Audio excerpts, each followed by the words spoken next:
গাছ কুকিং আপনাদের সবাইকে স্বাগত জানাচ্ছি। আজকে আপনাদের সাথে বিটরুটের একটা মজাদার রেসিপি কিন্তু খুবই সহজ করে রেসিপিটা শেয়ার করতে যাচ্ছি। এটা কিন্তু দেখতে যেরকম সুন্দর লাগছে, এটা খেতেও অনেক মজা হয়েছিল।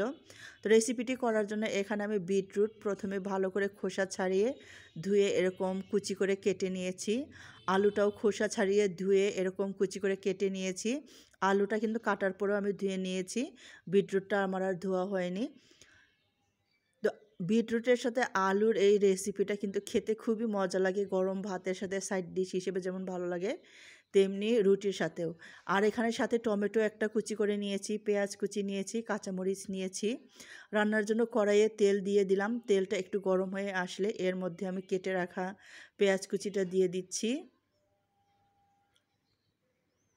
কাঁচামরিচটাও দিয়ে দিলাম, আর একটু রসুন কুচি দিয়ে দিলাম, আর উপর থেকে লবণটা দিয়ে দিচ্ছি পরিমাণ মতো। প্রথমে আমি 1 চা চামচের মতো দিয়ে দিলাম। তারপর ভালো করে ভেজে নিলাম পেঁয়াজ, মরিচ, রসুন একসাথে। হলুদ গুঁড়ো একটু দিয়ে দিব, হলুদ গুঁড়ো আর একটু ধনে গুঁড়ো দিয়ে দিয়েছি। তো ভালো করে মশলাটা একটু পেঁয়াজের সাথে ভাজি করে নেব। তারপর এই যে এখানে আমি কেটে রাখা আলুটা দিয়ে দিলাম। আলুটা দিয়ে হালকা একটু নেড়ে চেড়ে নিচ্ছি।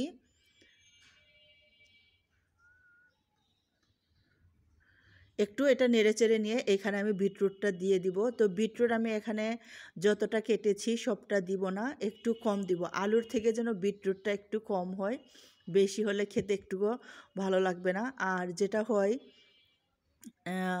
বিটরুটটা একটু কুচি করে কাটতে পারলে ভালো হতো, কিন্তু বিটরুটটা কাটার সময় আমার অনেক শক্ত লেগেছে, আমি অতটা সুন্দর করে কুচি করতে পারি না। চেষ্টা করেছি, আপনারা কেটে নেবেন সুন্দর করে, তাহলে খেতে আরও অনেক বেশি ভালো লাগবে। তো বিটরুট দিয়ে নেড়ে চেড়ে ঢাকনা দিয়ে রান্না করেছি।